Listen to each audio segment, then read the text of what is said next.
ng batas at marahil may criminal and administrative culpabilities ang ibang napakatataas na opisyal. Kaya kinakailangan tuluyang imbestigahan at patawan ng parusa kung kinakailangan itong mga opisyal na ito. Ito, good news po.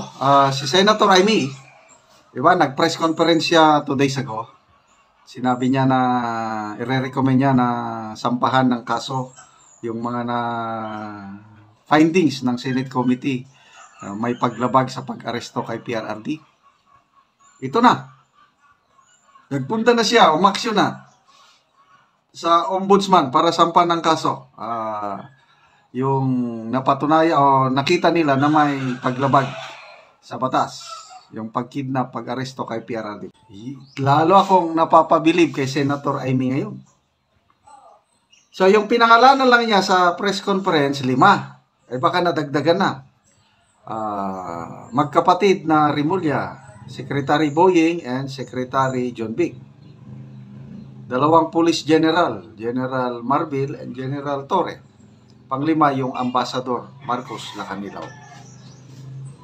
So, ang pinakamaraming kaso, si General Marbil dahil maraming nalabadag yung illegal detention niya kay PRRD at kay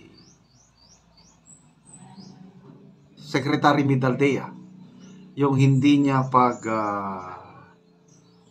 pinapasok, hindi niya pinalapit si BP Sara kay PRRD bilang attorney of choice. Marami pa eh.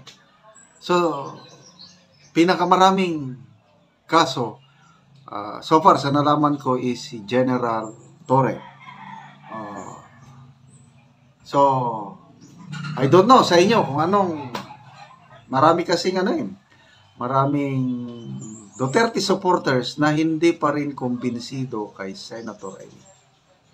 Okay, yung na-vlog ko kahapon, si Attorney Kaufman,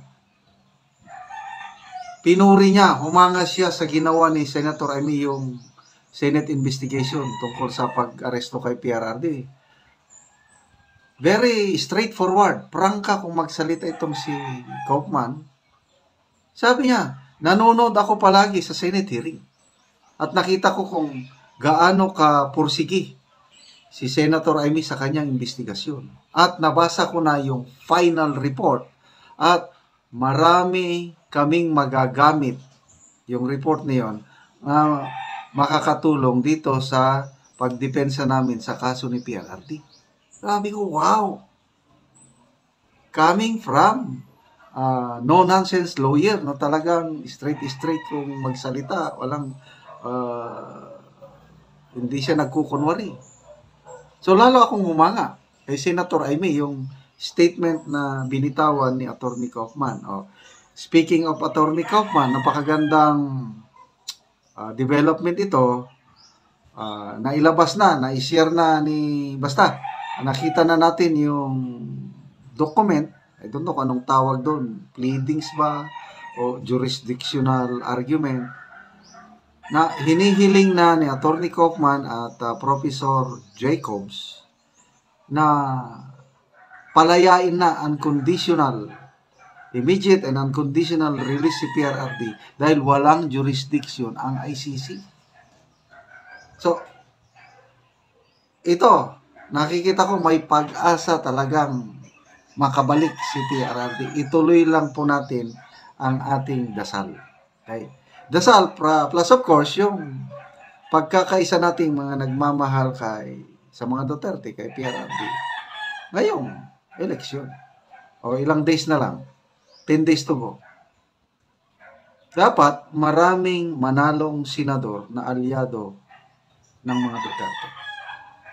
So, Duterte plus 2.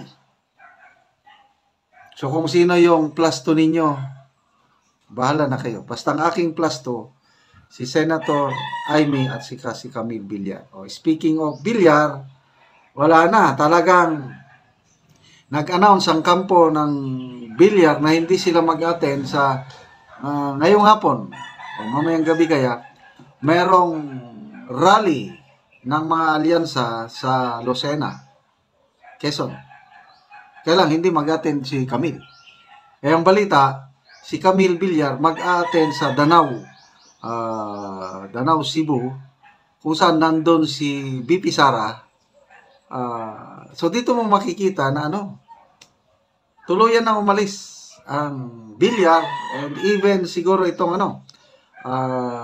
the whole Nacionalista Party kasi doon sa press conference ng Alyansa kanina, 5 kandidato lang nandun.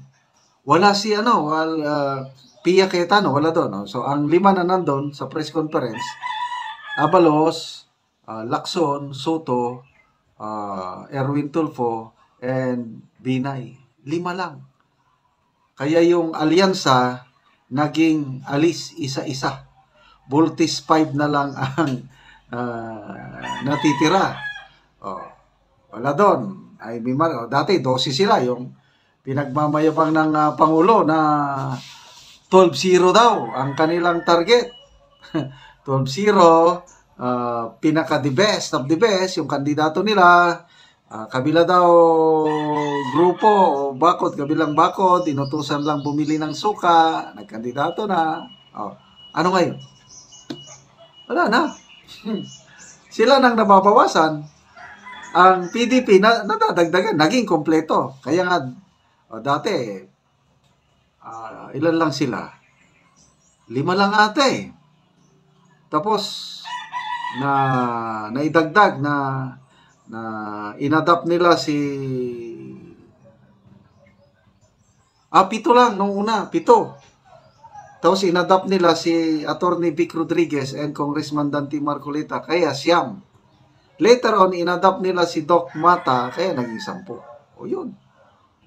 Plus, padagdag ng padagdag ang PDP hanggang naging plus 2.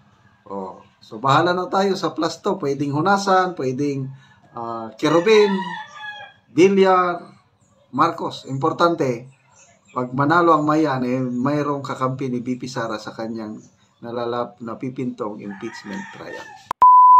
Umani naman ito ng iba't ibang reaksyon mula sa ating mga netizens. Ayon kay Nikki Indeng, hanga ako sa'yo Aimee kasi nagpakatotoo. Asahan mo ang boto namin sa'yo.